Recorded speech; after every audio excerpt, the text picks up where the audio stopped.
Grant Miller hadn't spoken a word in 5 days. Elena's face was still all over the internet. Troy Jensen's apartment was sealed with crime scene tape, and Paula Nash was nowhere to be found. Of the 5 people tied to the affair that shook Maple Creek, only one had disappeared without a trace, and now, someone had started sending anonymous letters, each signed with a name no one dared speak aloud. Grant Miller lived the kind of life that most would call simple, but to him, it was peaceful. Every morning began at 6:30. He made the same breakfast, 2 eggs, wheat toast, black coffee, and kissed his wife Elena on the cheek before heading to his job at the local finance office in downtown Maple Creek. Their home, nestled in a tree-lined cul-de-sac, had white shutters, trimmed hedges, and a mailbox painted with cheerful sunflowers. From the outside, it was a postcard version of American happiness. Neighbors waved, dogs barked, kids rode bikes. Nothing ever seemed out of place. Grant and Elena had been married for 7 years. He was quiet and reserved, a numbers man who found comfort in patterns and routines. Elena was his opposite in many ways, vibrant, creative, and unpredictable. She had once studied photography before deciding to stay home, claiming it gave her more freedom to focus on what mattered, the little things. To anyone watching, their dynamic worked. He kept the wheels turning. She kept things beautiful. Their marriage was a story people envied. Social media was filled with soft-lit photos of garden brunches, weekend road trips, and handwritten love notes on kitchen chalkboards. Elena had over 10,000 followers on Instagram, who regularly commented on how lucky she was, or how perfect their relationship seemed. Grant rarely appeared in her stories, but no one thought much of it. He didn't like attention. Elena would always laugh and say he was too vintage for modern life. But within that perfection, something subtle had begun to shift. Grant felt it, though he never said it out loud. Elena had become more distant over the past year, more distracted. Some nights she stayed out late, claiming to be visiting a friend or attending art events downtown. When she returned, she was unusually quiet or overly cheerful, and her phone was always just out of reach. Grant chalked it up to stress or maybe a phase, something she'd grow out of. He trusted her. After all, she was his wife.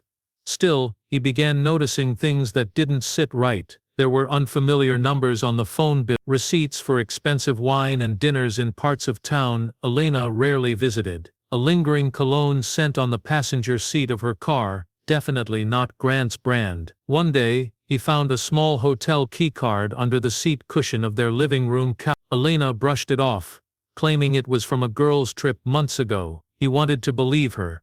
He needed to. That unease grew into quiet obsession. Grant started arriving home from work earlier, trying to catch her in the middle of anything, but she was always a step ahead. Her stories made sense, her smile never wavered, and nothing ever crossed a clear enough line for him to confront her. He kept his thoughts to himself, carrying them like stones in his chest. One afternoon, while returning from work early due to a canceled meeting, Grant stood outside his home longer than usual, watching it through the windshield of his parked car. Elena was inside, laughing on the phone, twirling the cord around her finger. The windows were open. He could hear her voice, light and flirtatious, different from the tone she used with him. He didn't recognize the name she mentioned. It wasn't a friend he knew. And yet, when she saw him walk in, she smiled like nothing had happened and asked about his day as if she hadn't just been someone else seconds before. He wanted to believe he was imagining things, but he wasn't. What Grant didn't know,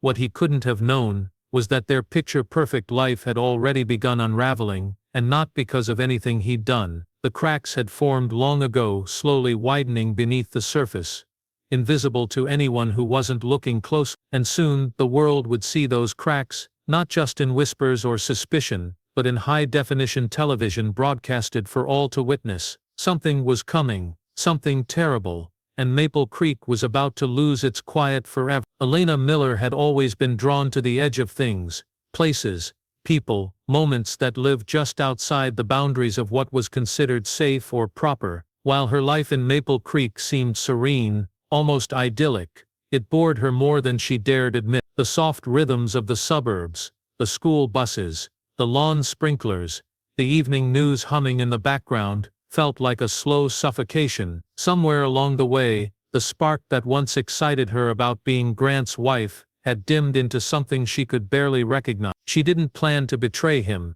at least, not at first.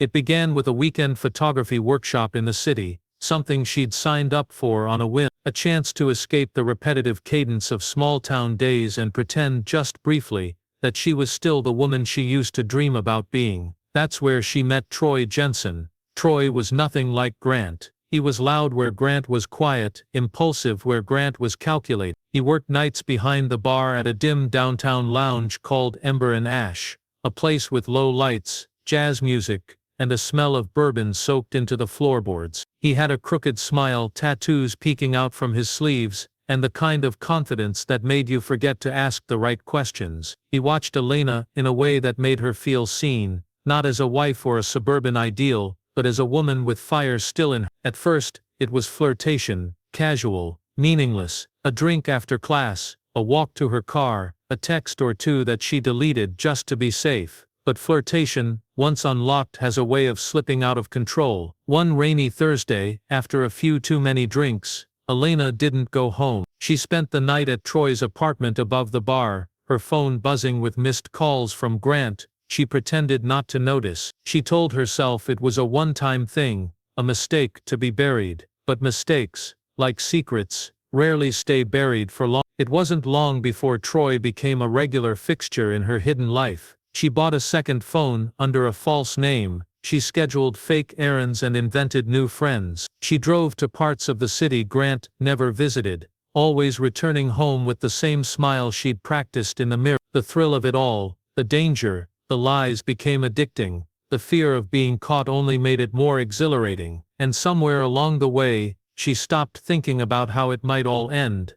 But Elena underestimated Troy. What began as an escape for her seemed to mean something else entirely to him. He began asking questions about her husband, about her money, about how long they'd have to keep hiding. He wanted more than stolen hours in hotel rooms. She told him to be patient, but he was growing restless, and when Troy got restless, he didn't get quiet, he got bold. One night, as they sat in a corner booth away from the bar crowd, he suggested something that made Elena's stomach knot. He wanted her to leave Grant. He wasn't asking anymore, he was expecting it. He said he'd found them a place, a cheap rental near the outskirts of the city. Elena laughed it off, but Troy didn't smile back. That was the first time she saw something different in his eyes, not romance, not lust, control. Back in Maple Creek, Grant continued watching his wife closely, catching the small shifts in her mood, the new clothes, the unfamiliar scent of her perfume. He didn't have proof, just a growing storm inside him that he couldn't explain. He didn't tell anyone, not even his closest coworker, but he had started doing his own quiet investigations, checking phone bills, watching for receipts in the trash, even driving by unknown addresses when he could find an excuse. What none of them knew was that someone else was already watching all three of them, someone with a camera, someone with a contract, someone who knew that beneath every perfect marriage lies the potential for something ugly and valuable. And all it would take was the right angle, the right edit, the right moment, and soon, that moment would come. Paula Nash had made a career out of chaos. She wasn't just a television producer, she was a hunter. Her show Suburban Secrets thrived on destruction, wrapped in glossy edits and emotional music. Each episode was a masterpiece of real-life betrayal, husbands exposed, wives caught red-handed, marriages crumbling in high definition. But ratings had dipped lately. Audiences wanted more rawness, more pain. Paula needed a new kind of story, something messier, something real enough to make people uncomfortable. That's when her team found Elena Miller. It started innocently, and Elena had commented on the show's social media page, something small and vague about how she loved the drama. That was all it took for Paula's researchers to start digging. Within a week they had everything. Elena's public posts showed a woman who was curated and careful, too careful. Her photos were beautiful but impersonal. She rarely tagged her husband. She always seemed alone, yet never said she was lonely. To Paula that silence screamed opportunity. Posing as a casting agent for a different kind of show, one about successful couples managing modern life, Paula's assistant reached out. Elena, flattered and eager, agreed to a phone interview. During the call she was charming, eloquent, and slightly nervous. perfect. Paula then made her real offer, a hidden camera special on Suburban Secrets, where Elena and Grant would unknowingly be tested for loyalty. The show had done it before, sending actors to flirt, setting up scenarios in public, watching to see who cracked under pressure. But this time, Paula suspected they wouldn't need actors. The story was already writing itself. The only problem was that Elena didn't know how closely she was being watched. Paula's team set up surveillance around the Millers' neighborhood, discreet cars with tinted windows, tiny cameras fixed to mailboxes and street signs, directional microphones that captured even the softest whispers through windows. They studied Grant's patterns, noting how often he worked late, when he mowed the lawn, what time he left for work. They tracked Elena's movements, following her into the city, watching her meet a tall man with tattoos outside a bar. The footage was golden. Elena was already deep in the affair with Troy Jensen, and she wasn't careful anymore. Paula had a growing folder of clips: Elena getting into Troy's car, Elena kissing him in an alley, Elena checking into motels under a fake name. Each clip built a narrative, each angle, a new piece of the betrayal. Paula watched the raw footage with fascination, rewinding over and over, zooming in on facial expressions like they were lines in a movie. She didn't care how it ended, as long as it ended publicly. But Paula wanted more than just an affair. She wanted emotion, conflict. She wanted Grant's reaction. So she devised the perfect moment: a fake anniversary dinner filmed under the guise of a romantic couples feature. Cameras would be hidden throughout the restaurant. The plan was to surprise them with footage of the affair in the middle of the meal on screen, in front of a live studio audience disguised as restaurant patrons. A raw reveal, the biggest ratings spike of the season. There was just one risk. The deeper Paula dug into him, the more uncertain she became. Grant wasn't the usual husband. He was quiet, almost unnaturally composed. He didn't drink. He didn't argue. There were no signs of outbursts, no history of violence, not even a raised voice. But Paula had been doing this long enough to know the ones who snap aren't always the loud ones. Sometimes, it's the ones who sit silently while everything falls apart. As the air date approached, tensions grew behind the scenes. Some crew members expressed concern. What if Grant didn't just get upset? What if he lost control? Paula dismissed it. She told them it was all part of the risk, part of the show. She reminded them, no one actually gets hurt, it's just television. But Paula didn't know how close to the edge Grant really was. She didn't know what had been festering inside him for months. She didn't know how much he'd already discovered on his own. And she definitely didn't know that what was about to happen wouldn't just break hearts, it would end lives. Wednesday night arrived with little fanfare in Maple Creek. The town was calm, as it always was midweek, with porches glowing under soft light, and the hum of evening television filling the quiet air. Grant Miller sat alone in the living room, the television flickering in front of him. Elena had gone out earlier, claiming she needed space to clear her head. She didn't say where she was going, and Grant didn't ask. He just nodded, like he always did. But tonight, something felt different. There was an ache behind his eyes and a weight in his chest that he couldn't explain. He flipped through the channels slowly, not really watching anything, until he stopped on Suburban Secrets. He'd never seen the show before. Reality television wasn't his thing, but something about the title made him pause. He watched the opening montage half distracted, drinking his coffee, until a voiceover caught his full attention. Tonight, a perfect marriage built on lies, and a husband about to learn the truth. Live. His hand froze on the remote. A photo flashed on screen. Elena, smiling, wearing the white dress from their 5th anniversary dinner. Grant leaned forward. Confusion flooded his face as the show continued. This wasn't fiction. This wasn't someone else's story. This was his life, their life. On television, the screen cut to hidden camera footage first. Short clips of Elena laughing on her phone, walking briskly through a parking garage, checking into a downtown motel. Then a blurred figure appeared beside her, tall, tattoos on his arms. Grant recognized him, not from memory, but from instinct. That was the man he had seen with her once through a car windshield. That was the man he'd forced himself to pretend didn't exist. The footage shifted again, this time to Elena and Troy inside a hotel room. Their faces were clear, the angles were sharp, the intimacy was undeniable. No voiceover explained it, no words softened it. The truth was louder than anything that could be spoken. Grant sat in absolute silence, his face blank as the television continued its cruel broadcast. At the same time, across town neighbors gathered in living rooms and kitchens, gasping at the same footage. Phones lit up with texts and screenshots. Elena's name trended online within minutes. Comments exploded on social media. How could she do this? That poor man. Is this even legal? But none of that mattered to Grant. Not in that moment. He was no longer a husband watching his wife's betrayal. He was a man staring into the wreckage of his entire life, every assumption, every memory unraveling with each frame. Meanwhile, in a dark studio across the state, Paula Nash smiled as the numbers rolled in. The show's viewership doubled in 20 minutes. Advertisers were calling. Network executives were thrilled. She had done it. She had created the moment she needed. The kind of moment people wouldn't just watch, they'd remember. She leaned back in her chair and muttered,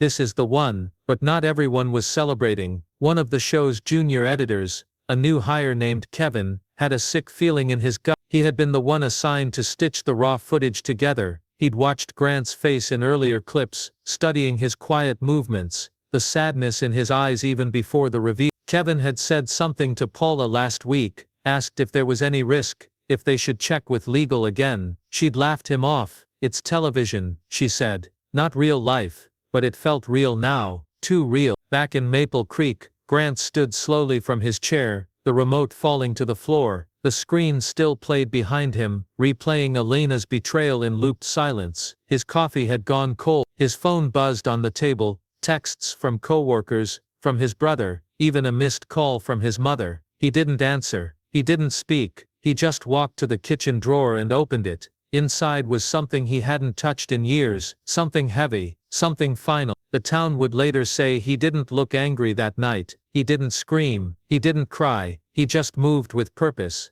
Like a man who already knew how the story would end. Troy Jensen didn't own much. His one-bedroom apartment above Ember and Ash smelled like old vinyl and whiskey, and the walls were covered in faded concert posters and Polaroids of people he barely remembered. But none of that mattered to him. He lived in the present. He always. The past didn't interest him, and the future only mattered if it promised something better than now, and Elena Miller had become the centerpiece of that promise.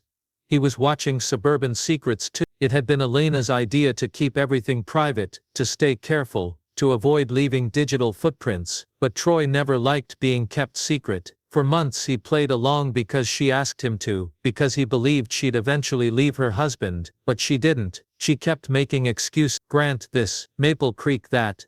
Just a little longer, she'd whisper, always with that same tired look in her eyes. Troy waited because he wanted to believe her. He wanted the version of her he saw when they were alone, not the one who left every morning and went back to a White House, and a man she no longer loved. So when he heard a rumor through one of the bar's regulars that Suburban Secrets was filming in their area, he made a quiet call, just to ask some questions, just to see if they were interested in a story. He didn't expect them to jump so quickly. Paula Nash had answered herself, intrigued by the idea of a secret affair with a picture-perfect wife. Troy gave them just enough to bait the hook, some names, some locations, enough to spark curiosity. He didn't say too much. He didn't want Elena to know he'd done it, not yet. But deep down he was tired of waiting in the shadow. So when the episode began airing, and Elena's betrayal was broadcast across the country, Troy watched with a strange mix of pride and dread. He expected anger, maybe tears. He didn't expect silence.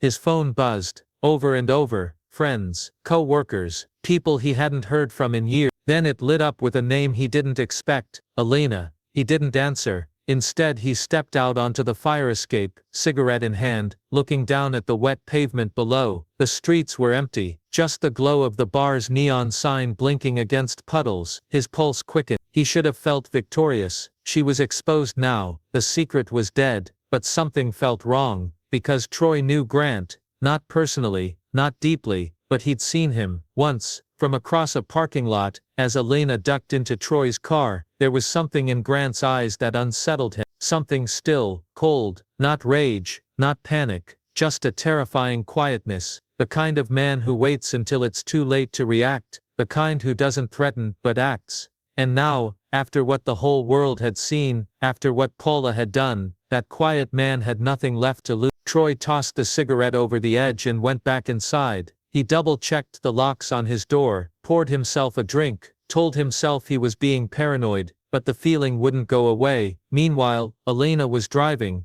She had left Maple Creek the moment she realized what had happened. The show had been playing in the window of a gas station. At first she didn't even recognize herself, just a flicker of movement on the screen. Then the audio caught her name, her face, her lot. She hadn't agreed to any of this. She hadn't signed a release. She hadn't known about the cameras, the microphones, the edits. Her life had been stolen and turned into entertainment. She had tried calling Troy, no answer. Tried calling the show's number, voicemail. She didn't call Grant. She didn't need to. She knew him too well, knew that silence meant something worse than anger. She didn't know where she was going, only that she had to get there before something irreversible happened.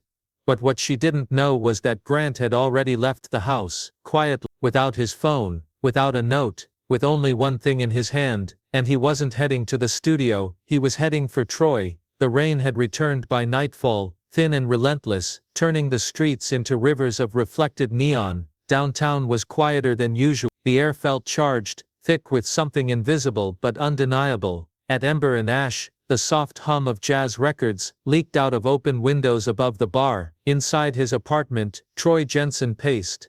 His drink sat untouched on the table. He had turned the TV off hours ago, but the silence didn't help. Every sound in the hallway, every creak in the floorboards, set him on edge. He kept checking the peephole, nothing. He hadn't spoken to Elena. He hadn't spoken to anyone really, but in his gut, he knew the story wasn't over. Troy wasn't a man who scared easily. He'd been in fights before. He'd grown up in worse places, but this felt different. This wasn't the kind of danger that announced itself with shouting or fists. This was the slow, creeping kind, the kind that takes its time, the kind that plans. He walked to his bedroom and opened the nightstand drawer. There was a pocket knife inside, nothing special, just something he'd carried since high school. He picked it up, turned it in his hand, then set it back down. It felt ridiculous. Grant Miller was a suburban husband, a quiet guy who wore khakis and worked in logistics, but the look in his eyes that moment Troy had seen him across the parking lot stayed with him. There was something in that look that didn't fit with khakis and spreadsheets. Troy walked to the window and peeled back the curtain. A car was parked across the street, lights off, engine idling. Troy squinted, couldn't see the driver. It wasn't a delivery guy, it wasn't a cop,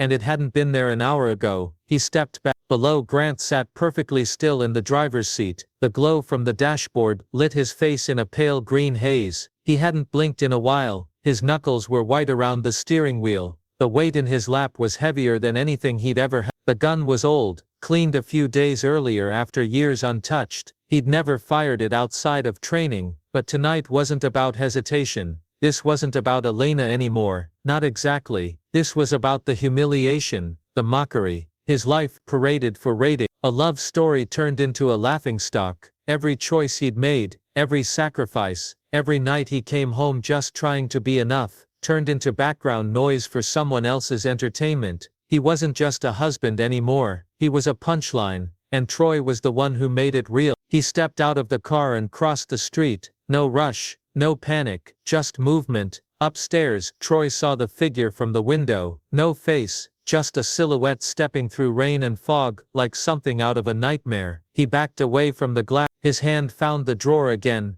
fingers wrapping around the knife. He moved to the door, locked it tight, then deadbolted it. But it was too quiet. He tried to call the police, but his phone had no signal. Maybe the storm, maybe something worse. He reached for his laptop, but the power blinked off. A surge. Darkness swallowed the apartment in one clean breath. Then a knock. Not loud, just steady. 3 soft taps. Then nothing. Troy stood frozen, breathing shallow, knife in hand, footsteps silent. He moved toward the peephole, looked out, empty. The hallway was bare. He turned, just as the window behind him cracked open. The curtain fluttered, rain spilled in, and a shadow slipped inside. Outside, no one noticed. The bar below was closing. The last customer stumbled to their neon signs flickered out, one by one, and across town, Elena hit the brakes too late. She saw the light too late. The intersection exploded in white as metal screamed against metal. The sound echoed into the night, as inside the apartment above ember and ash, something irreversible unfolded, quietly, off camera,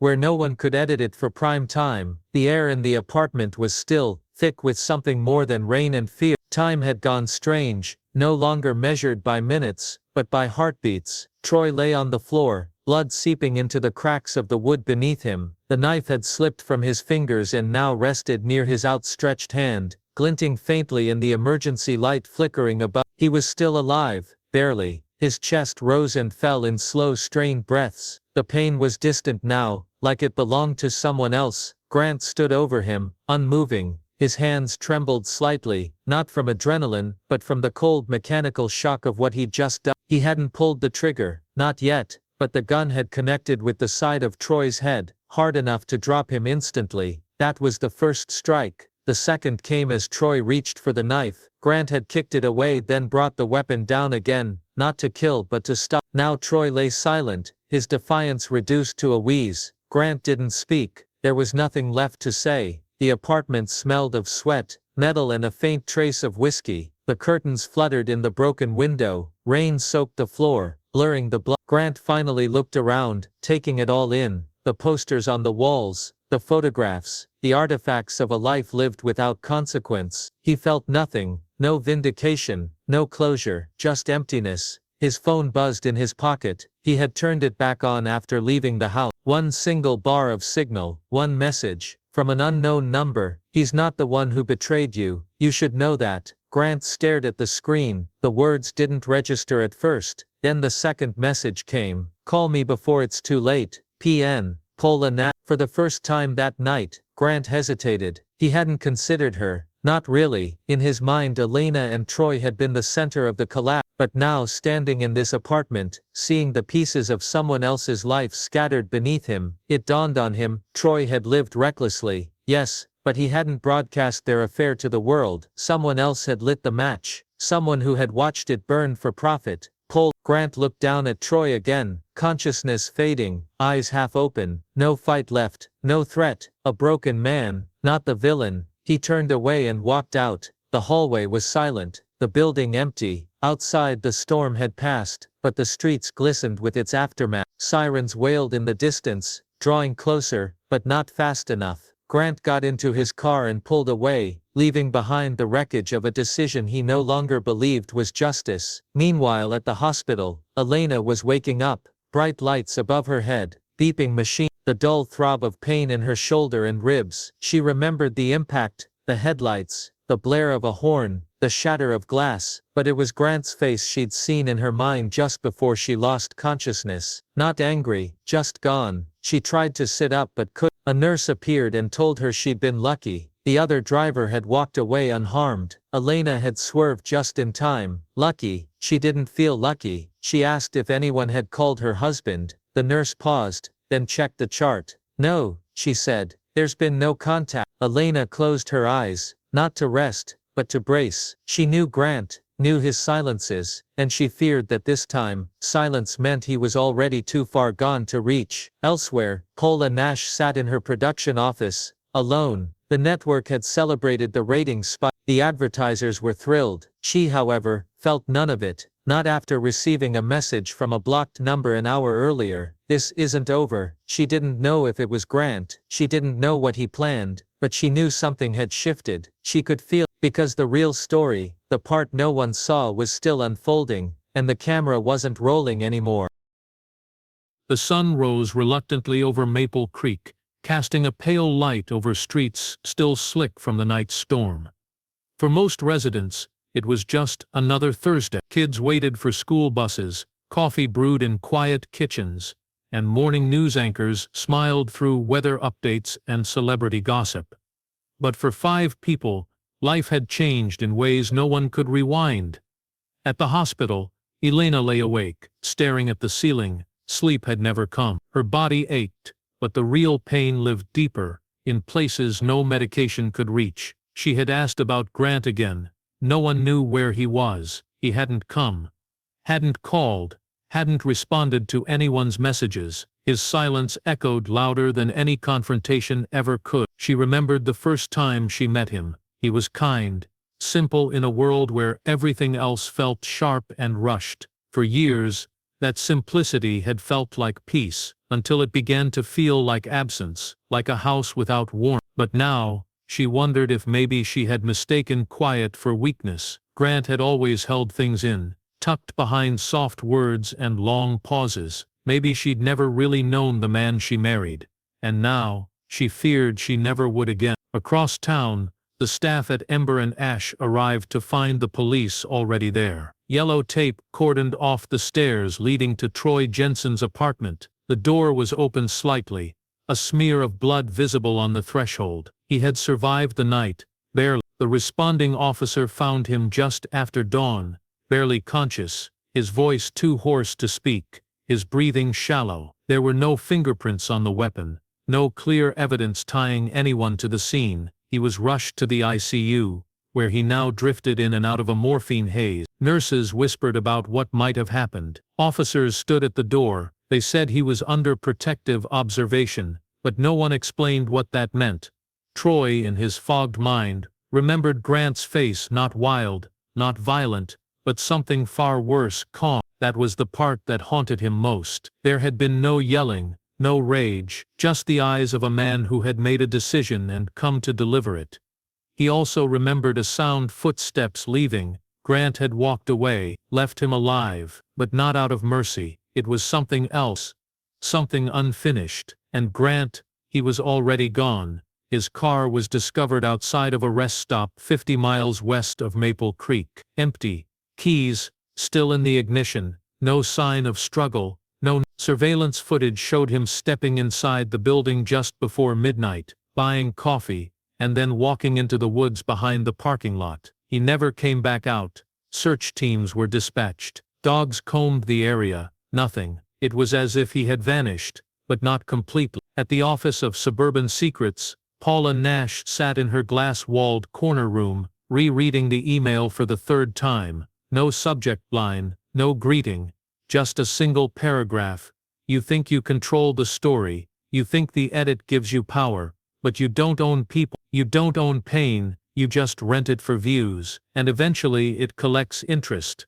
There was no signature, no sender's address, but Paula knew exactly who had written it, and in that moment, she wasn't a producer, she wasn't powerful, she was just a woman in a chair staring at a screen, realizing she might have created something she couldn't undo. The show was pulled from the network by week's end. Lawsuits began. Public backlash grew. The footage of Elena and Troy had been obtained without consent, without disclosure. What had been a ratings victory became a PR disaster. Careers crumbled, contracts were shredded, but none of that mattered to Grant Miller. If he was dead, no one could prove it. If he was alive, no one could find him. What was certain, however, was that everyone involved, Elena, Troy, Paula, would carry the weight of that night forever. Not because of what happened, but because of what didn't. Because the story didn't end when the cameras stopped rolling. It didn't end when the screen faded to black. It just disappeared into silence. And silence, as they all learned, is the loudest ending of all.